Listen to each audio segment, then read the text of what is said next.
Hello and welcome to the Organic Wine Podcast. This is Adam Huss coming to you from Los Angeles, California. Actually, I'm not in Los Angeles right now, but I recorded this in Los Angeles and wanted to get it out to you, so I've scheduled it to be released while I am traveling. Thank you so much for listening.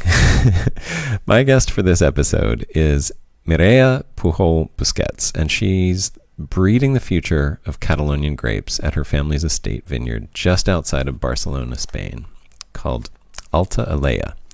As it turns out, 27% of the organic vineyards globally are in Spain, making Spain the country with the most organic vineyards in the world by area. Mireia grew up on a vineyard that was organic from its inception in 1991. But she wanted to go her own way and follow her fascination with science. So instead of viticulture and oenology, she studied biology at university, and then had two unique experiences working with agriculture in Thailand and Switzerland. In Switzerland, she got introduced to resistant hybrid grapes, piwis, and saw that if grapevines were allowed to reproduce sexually instead of through cloning, they could evolve and adapt to the changes of nature, in contrast to the traditional vinifera grapes that her family grew organically that needed to be constantly sprayed with copper and sulfur. She saw that the grapes could be bred to need no sprays at all. She looked at the legacy and the land that she would leave not only her children, but generations to come. She realized she needed to start the process of making viticulture something that improved the land. And as a farmer, she saw the increasing need for more resistant and resilient vines that could survive in a rapidly more extreme climate.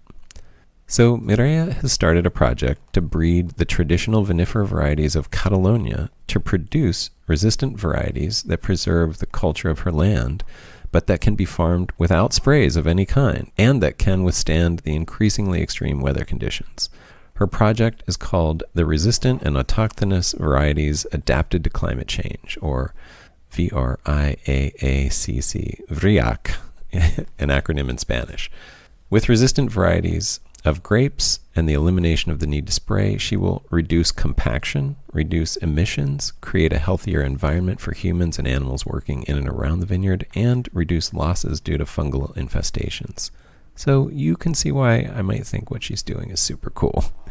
The other thing that I think is super cool and really encouraging is that I'm finding more and more people around the globe who are coming to the same conclusions independently. Maybe this is only surprising because I've forgotten how deeply connected we all are to the earth. When the earth is out of balance, we feel her needs. We grow in response to them. Despite our crazy brains, we can't help but begin to extend our roots down to find the living waters. We can't help but begin to grow toward the light. Enjoy. Mireia, thank you so much for doing this. Welcome. Thank you. Can you talk about where you are and your winery? Where I am right now. Yeah, where are you? Where is our winery? No, who we are. Well, we are in Alella. That is a very small appellation. Actually, it's the smallest appellation in Spain, and it's just 10 kilometers north of Barcelona. So this means 20 minutes by car if there's no traffic, and in front of the Mediterranean Sea, 1.5 kilometers. So I can see the sea right now. So this is where I'm just my window. Okay. Is looking at the sea, at the Mediterranean Sea, and we all feel very sorry for you. Sorry? We all feel very sorry for you. No, it's a very, very beautiful place, I have to tell you. Yeah. You're in within a natural park, is that right? Yeah, this is the natural park of we call Serralada Marina. And thanks to this, we can be where we are, because actually, everyone wants to live on the surroundings of the big cities, no? So Alella, this wine region used to be not big, but much, much bigger than it is right now. But because of being so close to Barcelona, so it was disappearing, no? You have to think that now we have around 200 hectares in total. So imagine. So, like 30 years ago, the government protected this area, and it's more or less when we started the project. So it's been great for us because we came from nothing. We started with 1 hectare, and we had to find fields around to be able to Yeah. to develop our project. So it was great that we could be able to buy land in the natural park, that it's just allowed to be dedicated to agriculture, not Got to it. building houses or whatever. Great. Right. And is it because you're within that natural park that you were organic from the beginning, or was that a family value? This was a family value because, well, I was 5 years old, so my decision didn't count in that moment. But I think that it counts a little bit because the idea of my parents was to move here.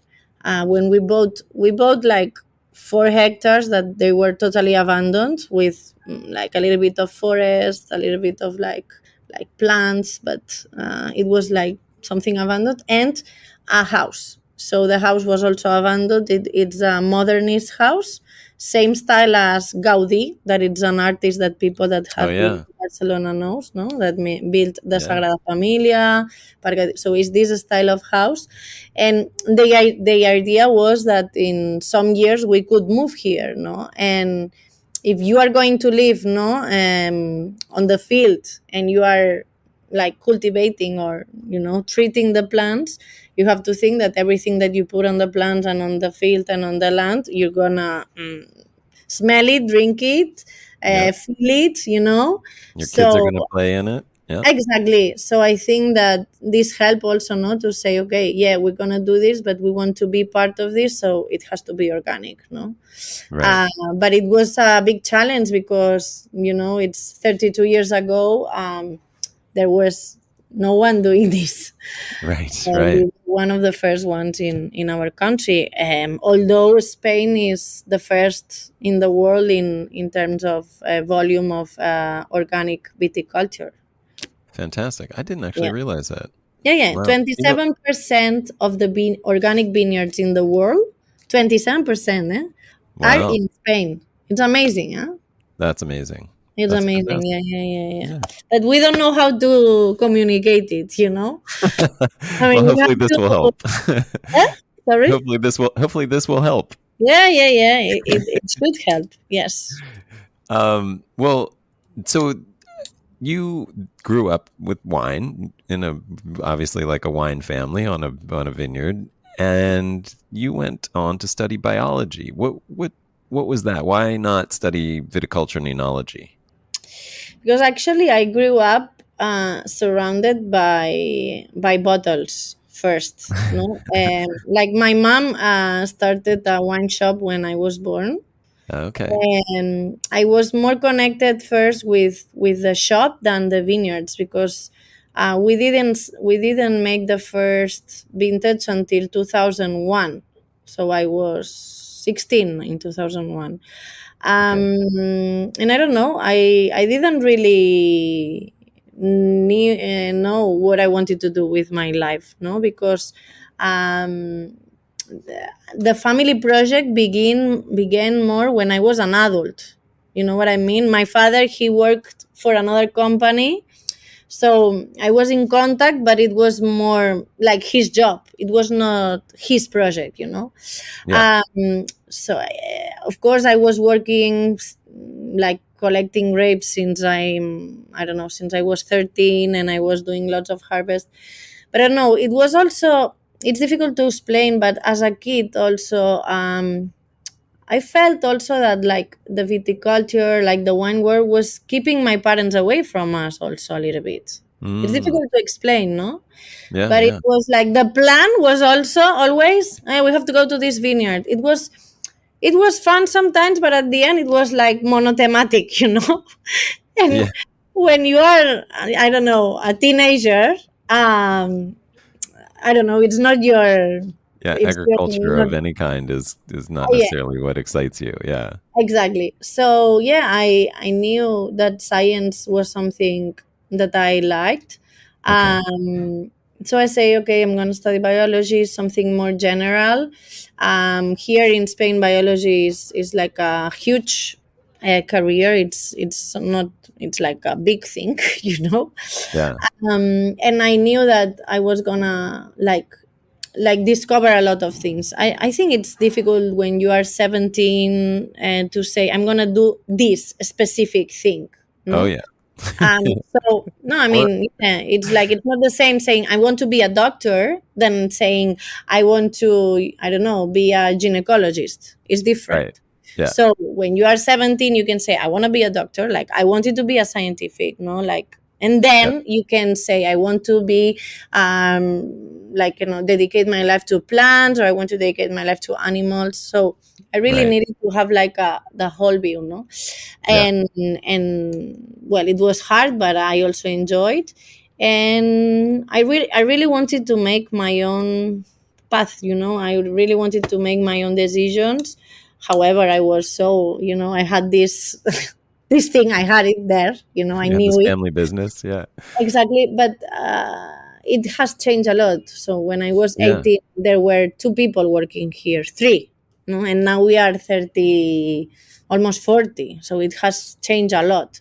Oh wow. um, and I didn't really know what means family business. I didn't really know what means future, what means responsibility, what means I don't know, the rest of your life. You are 18, Yeah. you don't know Yeah. what it's, I don't know. Yeah.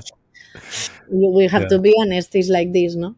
Yeah. So yeah, I did a little bit my things, and but I felt connected with nature, with life, with science, something that I don't know, always have had an interest in me. It's like Yeah. this.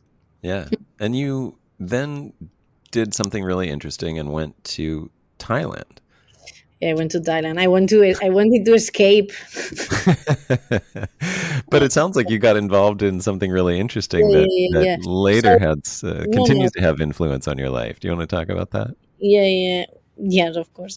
I also escaped to Thailand at one point in my life, and I have a deep fondness Which for year? Thailand and Maybe Thai. we met and we don't know. Yeah, I know that's right. It's possible. So yeah, I was studying my degree, bachelor, I don't know, in every country it's a different name, in biology. I joined like a group in my university. It's like a cooperation group, volunteering thing, and I was volunteering on like the how do you call, like environmental things like that, no. Yeah. And they told me that there was an opportunity from the government of Spain, from people that are finishing their degrees or they are doing their masters, no, no, no, to work 1 year in an office of the United Nations. Hmm. So I applied, but I applied like you play the lottery, you know. So I applied. You know, I didn't tell anyone like, oh, okay, this is impossible, you know. Right. Right. And I have, like we say here in Spain, a flower in my ass. Like, I'm really lucky with these things. And yeah, it worked. You know, Yeah. I went through all the the tests, the meetings, na na na na, and I got the internship. And I was 1 year in Bangkok working in the UNEP, that's that United Nations Environment Program, Uh-huh.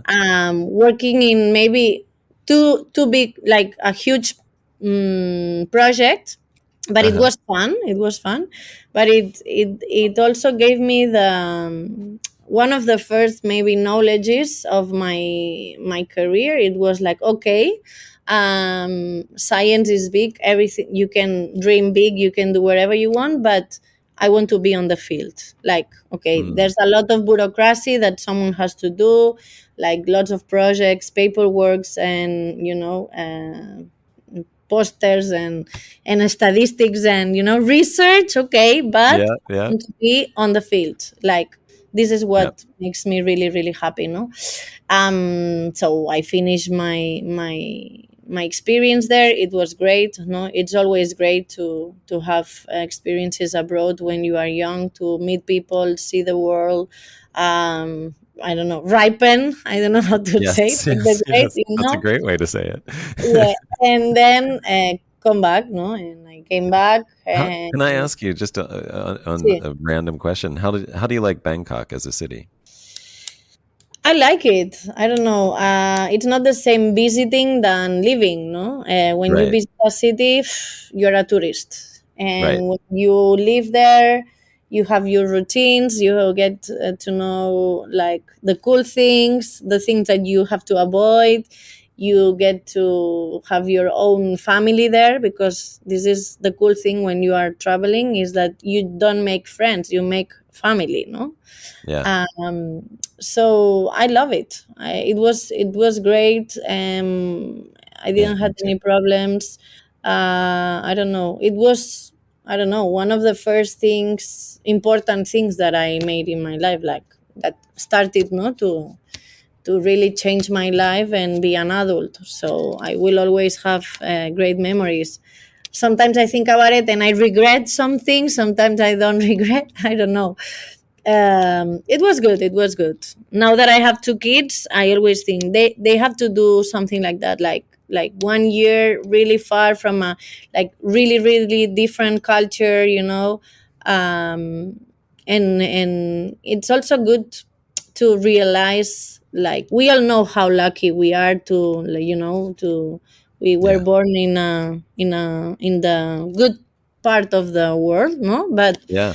To good it's parents, you know, all it's that stuff. always good to live it, to not just know it, also like to really feel it and live it. I don't know, it's a good thing, Yeah. and it's an important place on my heart, of course. Yeah. Me too. Yeah. One of the first, because then Yeah. I also I was in other places, but it was Well, good. let's talk about you went from there.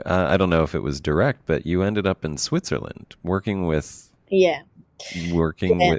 want to talk about what you were working with there, Yeah, maybe? yeah, yeah. I was then, yeah, when I came back here, it was, I don't know, I think 2010 or something like that. So I started a master in organic agriculture. And like most of the choices that we do in our lives is not just, okay, I'm going to study this. No, it was the best schedule for me to do this master, because it was during the weekends, and during the week I could work, because I Right. was also, I wanted to study something different, like it was agriculture for development, so more continuing what I was doing in the UN, but I wanted to work too. So this master gave me the possibility, to work, and I start working like seriously on the at the winery. And it was a very general master in organic agriculture, not just agriculture, also with animals. I don't know how to say, like, agriculture with animals, like Yeah. Yeah. the Yeah. animals on the field. Yeah. And we got to travel all over Spain, visiting farms, like crops. It was really, really interesting. Um, and of course, I already had a big contact with organic agriculture, because our farm or our vineyards were organic. So since I was 5, it's what I knew, no?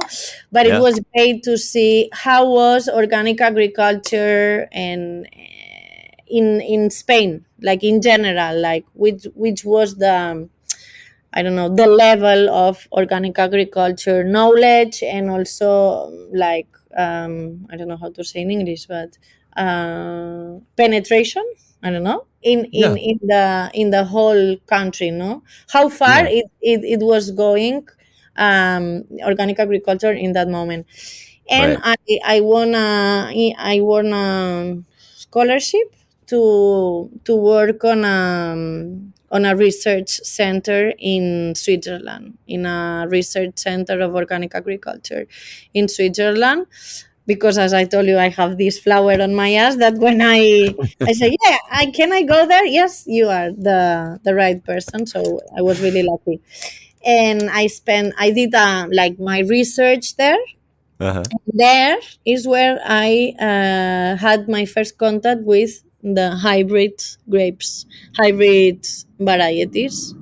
Right. So this farm, it's like not huge farm. It's a farm with like the latest technologies, no, in terms Uh-huh. of laboratories, machines, everything. Yeah. And they have like examples of many different kinds of crops and animals. For example, they have, I don't know, 20 cows, they have 20 pigs, they have I don't know, 5 hectares of viticulture. Then they have everything. They have, I don't know, tomatoes. They have everything, okay, that you can imagine. They have a Right. little bit like samples, okay. Right. Then they make research on this, and they Got make research on the farm, but they also make research with external farms or external, I don't know, like are they vineyards also. so are they doing comparisons between what they're doing versus, Yeah, or somebody they who's do doing it? research in other, like, for example, imagine, no, these people come to Alta Alella and say, okay, we want to do a research in a new compost, and do you want to join Okay. the research? And we do this together, and every month we come and we, evaluate the soil, the leaves, and so they Perfect. do these Got it. two kinds of research with their own animals and plants, and with external. So I had Yeah. the opportunity to do this with an external vineyard in Sion, in the Sion Valley, but Hmm. also on the farm. I would say Uh-huh. I started to hear names of grapes that I haven't heard before. Like what? And Do you like remember any? Johaniter, Solaris, grapes that are hybrids. Solaris. Yeah, No? I know Yeah, Solaris. Yeah. yeah, but I was like 24, so I Right, didn't. right. Yeah, no. I didn't hear It it was until last year. Right. no, I didn't know any, and then I started to get in contact with the guys on the viticulture field, and then I joined some meetings with these hybrids, and I was like, yeah, okay, yeah, this is here. It's raining all day, and you can make organic agriculture. How can you make it? No, with the European law, I mean, I Right, think right. it's impossible. But then it's where I say, okay, where they explain me, no, that they've been crossing plants and they have hybrids, and it was really, really interesting. But it And was okay. No? and I mean, and you also got to taste the wine from those hybrids, I imagine, right? yeah, I taste And the wine of those hybrids, and what did and you think? I mean, were you impressed? Was you surprised? What was your like, it's difficult to say. It's a long time ago. yeah. I But it felt was they were light wines. I would say light. okay. It was, well, yeah, like Solaris is a white grape and right, very Yeah, crisp, very like makes a yeah, very clean white wine. Yeah. yeah, Uh, light ones. Um But but then I came back here, no, after, and one of you'd my been you is it fair to say you had been sort of inspired to see what the potential was for, no, you I know, was not. No, I was not that mature, okay. honestly. No, Okay. no, I was still on my like 20s, yeah. 20s. I don't know. Yeah, yeah. If we have to be honest, but then I came here. I came back, and my father has one of his best friends is Josep Maria Albet from Albet i Noia. He's like my uncle, okay, in the Uh-huh. wine world. So I went to work with him for a while because I didn't want to work with my father, no, these things that happen to all the kids. Yep, So yep. I was pruning with his team. I learned to prune with his team on the field, and he's a super pioneer also, and he had also an interest on the piwis, no. Mhm. So then we started to talk, and he has been the leader of this project also, no. Right. And yeah, then everything started more or less in 2011 or something like that. And we should just pause and say the piwis, when you talk about piwis, you're talking about those hybrids that, yeah, right. yeah, But they're hybrids. from us. They're Piwis are more called in Europe, and then we, how do you call, baptize them here with our own name, and right. they are called here ours, like the ones that we have created.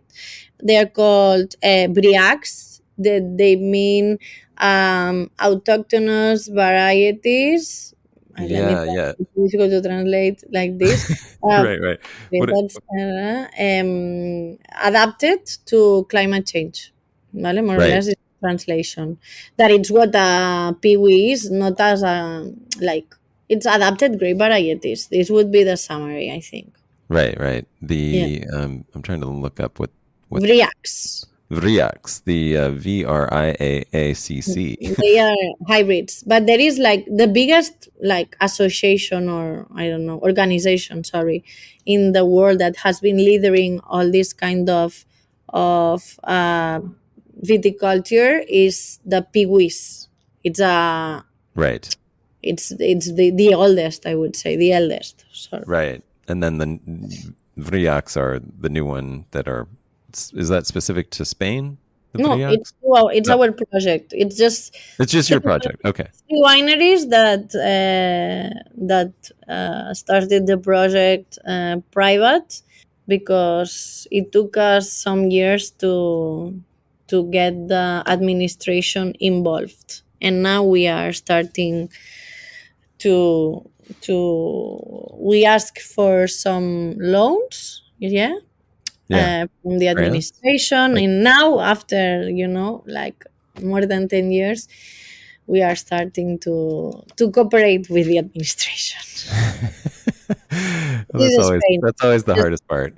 This Um, is so can you describe the project, and if I can just restate it, the resistant and autochthonous varieties adapted to climate change. That's the English version of Vriac, right? yeah. Okay. More or less. Difficult to translate sometimes like this. Yeah, but yeah. okay. Can you describe what that project involves, like what you're doing to yeah, like how it started and what how we it started and what I'd love to know the numbers and really give people a sense of what's involved in creating these new varieties.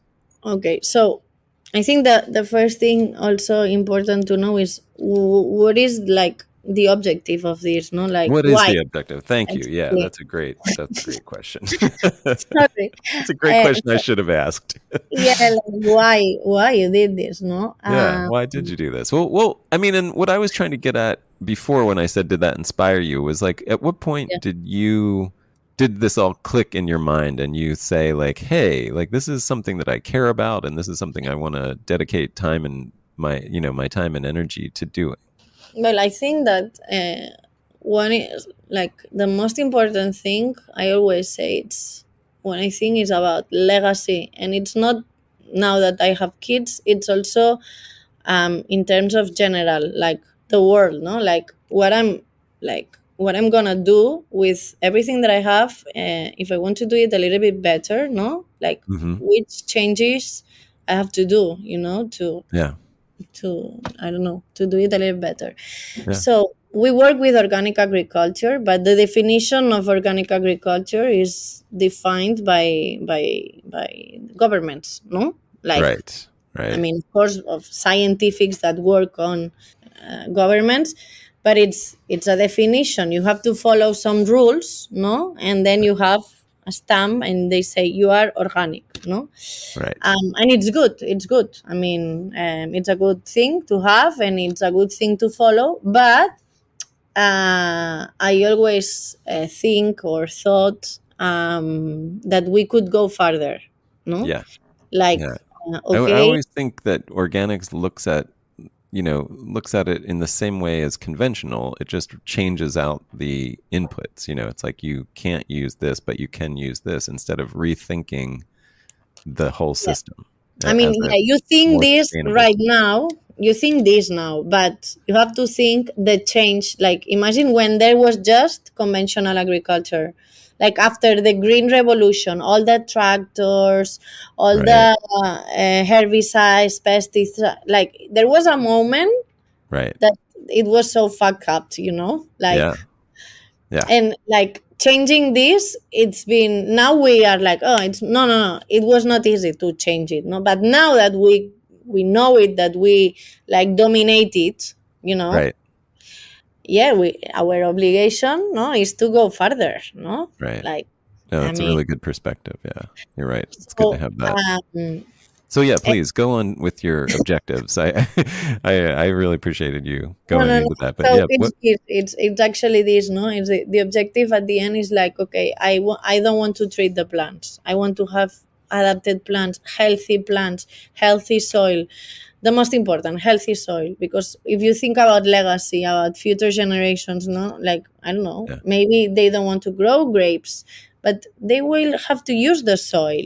If Right. we like, or I mean, if they want to use this soil, and I treat it and it becomes like cement, how Right. they're gonna, how they're gonna turn it around? It's impossible, no. Yeah. So let's try to work without copper, let's try to work without sulfur,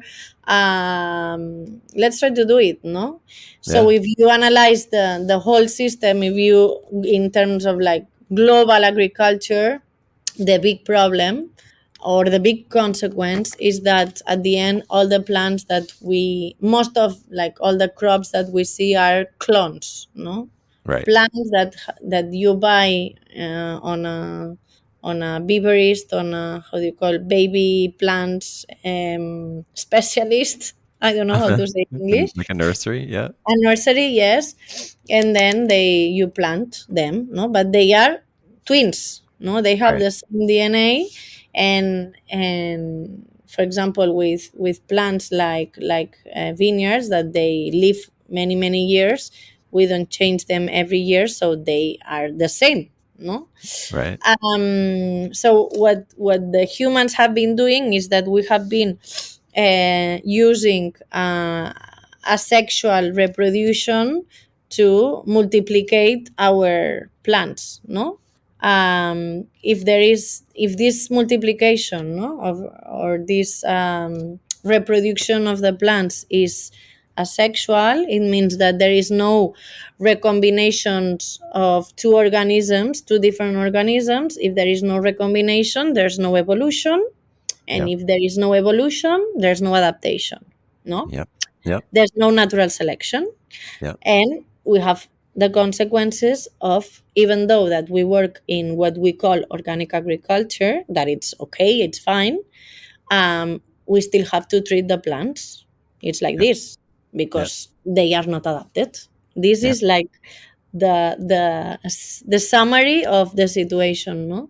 Yep. So if we have plants that are not adapted, and we have a climate change, or we have different environment than we used to have, maybe what we have to change is the plant, because we can't change the environment, no.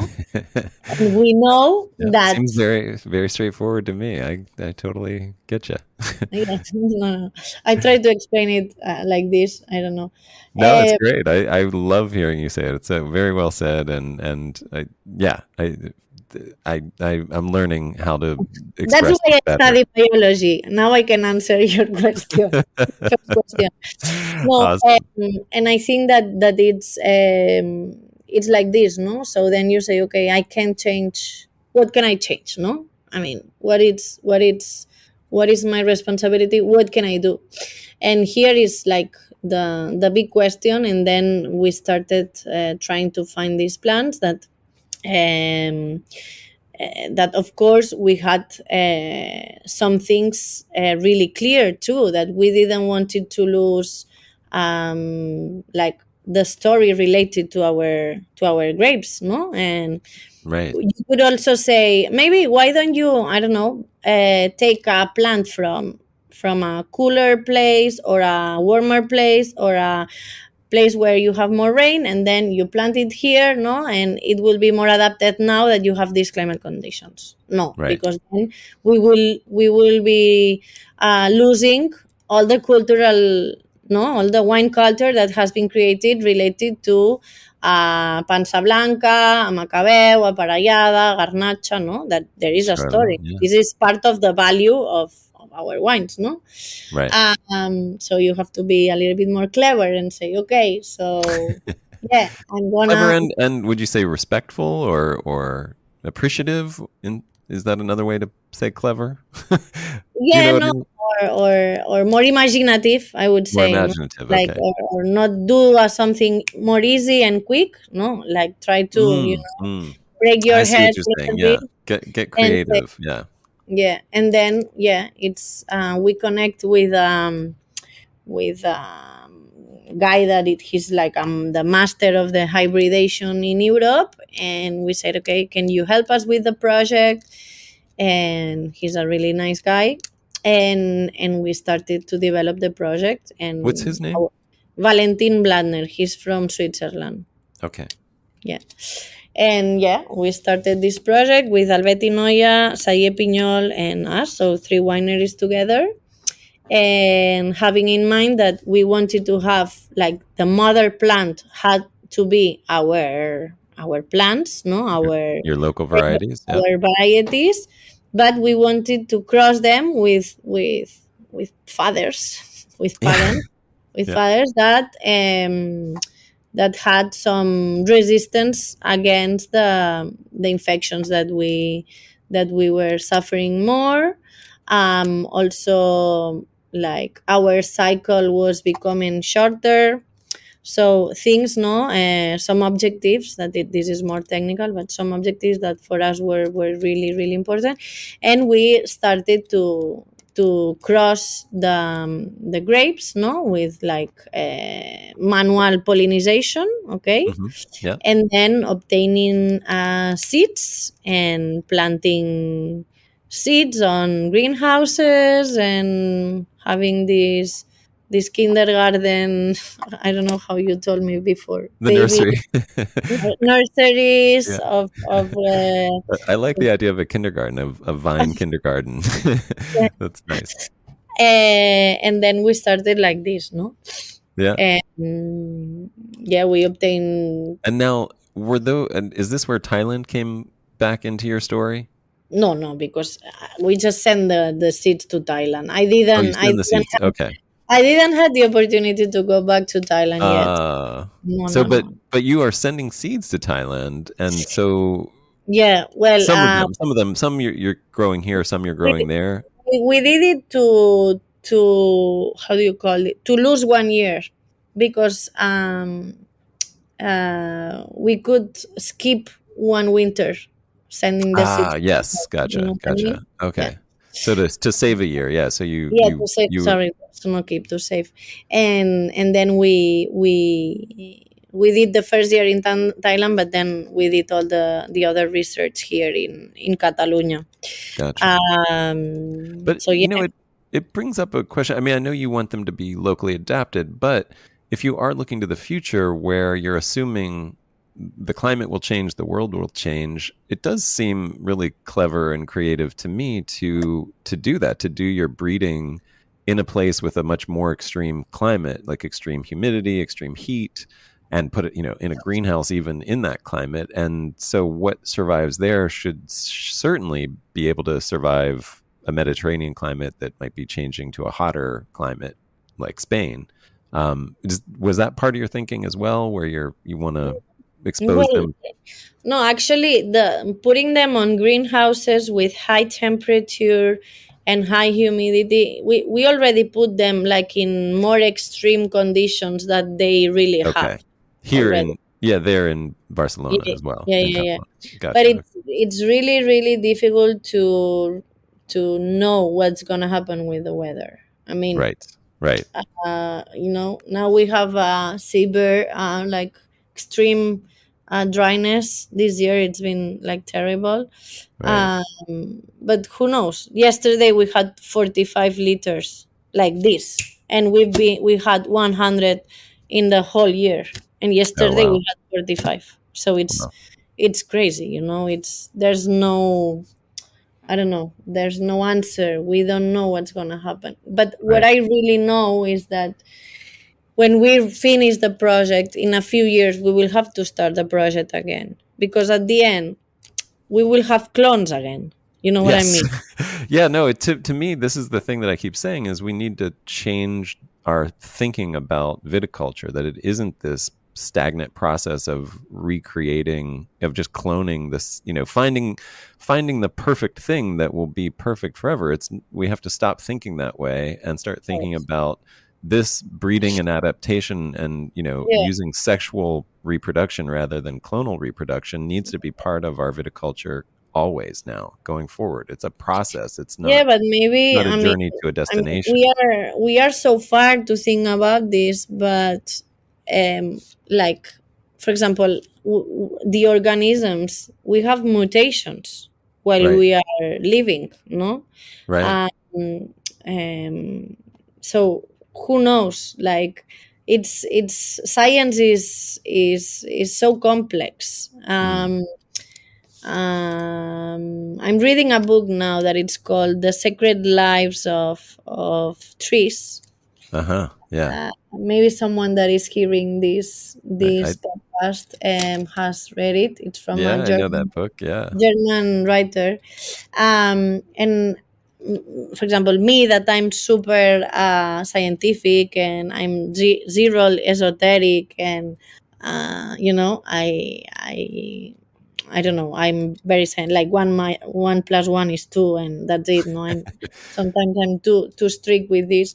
I'm reading this book, and my mind is opening really, really, really, because it talks about uh, things that I've never really thought about. Like, I know that plants are alive, no, but how they communicate to each other, things that sounds very strange, Yeah, but yeah.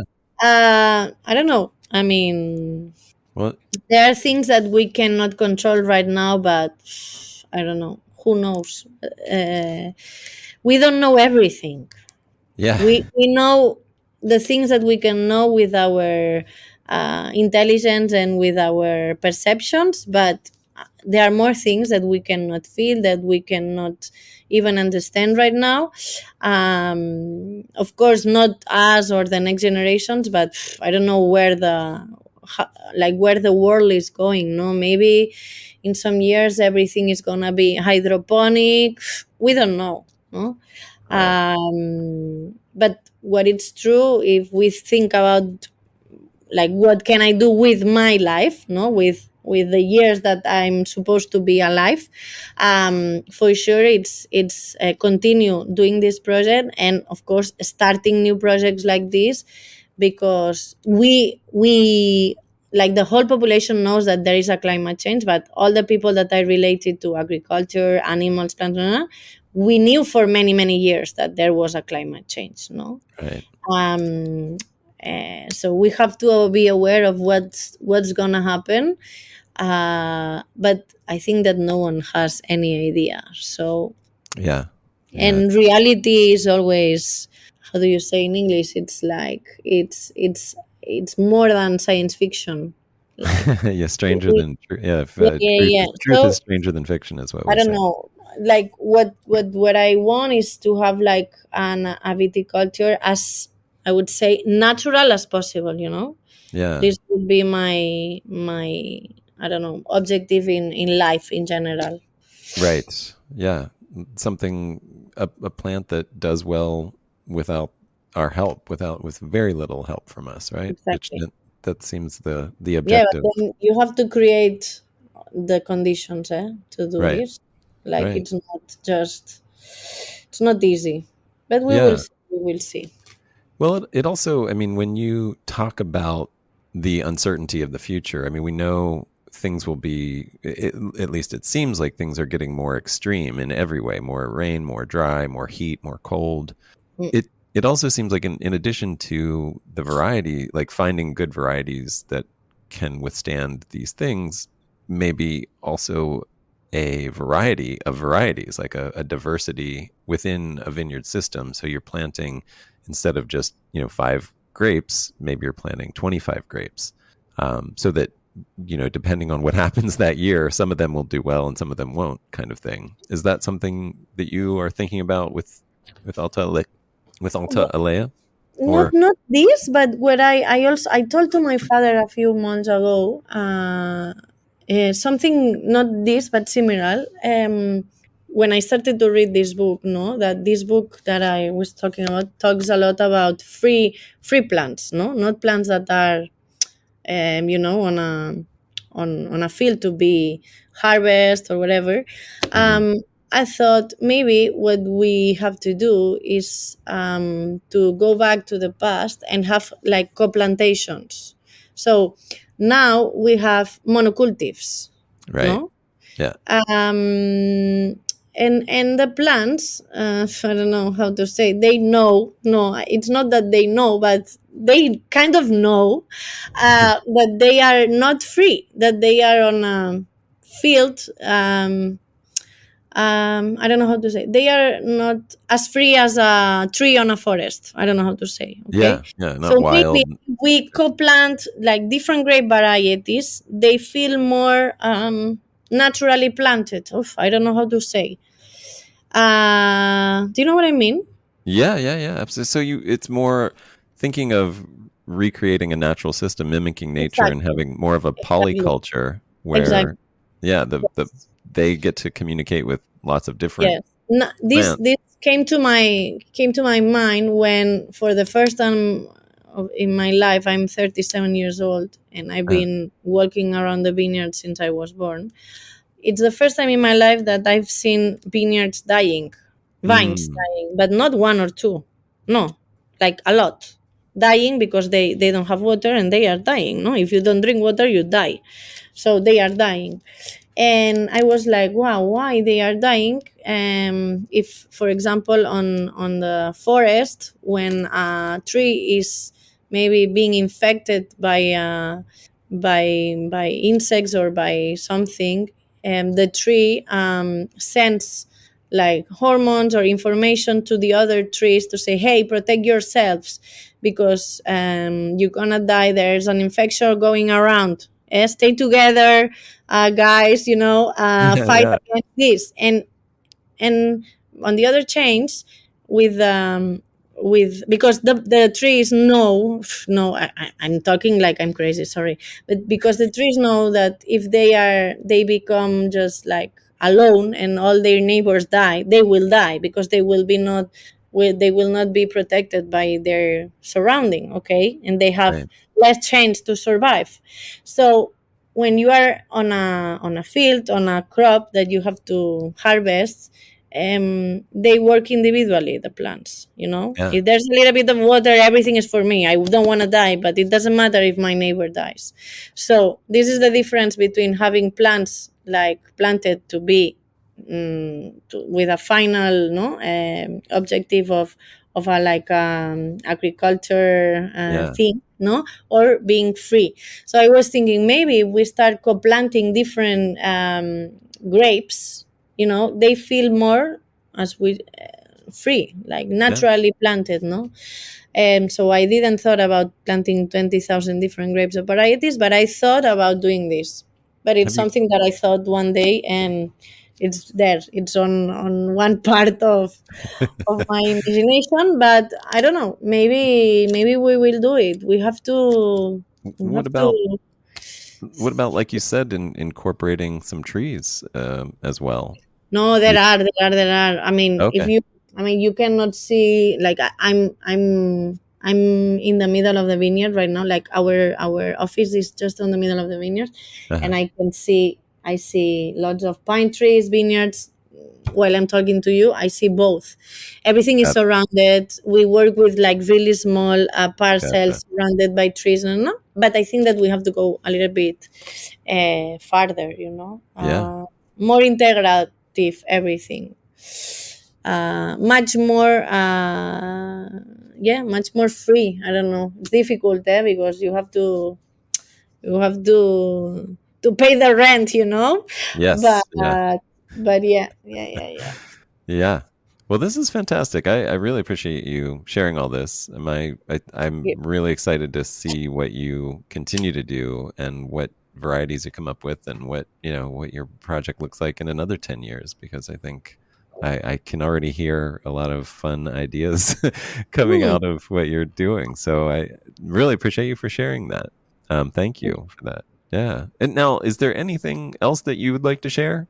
Because I don't want to keep you, but I want you to say whatever you need to say. No, that the best thing is to experience all everything that I'm talking about is to come here and experience, by yourselves. At the end, it's very nice to talk and to explain, but it's See, even better if you can come here, like to see it, smell it, taste it, yeah. feel it on your body, and it's an experience, no, that it's always the best way to communicate and to, yeah, Mm. I don't know, to meet Oh, people and share knowledge and everything. It's the cool part of all of this. So I invite everyone whoever comes to Barcelona to give us a call, or yeah. go into our web page or online,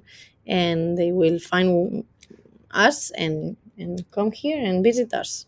And your web page is Altaalella.wine. Very easy. altaalella.wine. Alella Yeah. for Alea. Fantastic. Well, yeah, I love the idea. You're basically saying get off the podcast and get out into the world. Let's go do that. You Uh, said it. I didn't say it. Yeah. well, thank you so much, Mireia. It's really great talking to you. I really appreciate you sharing all this. Thank you.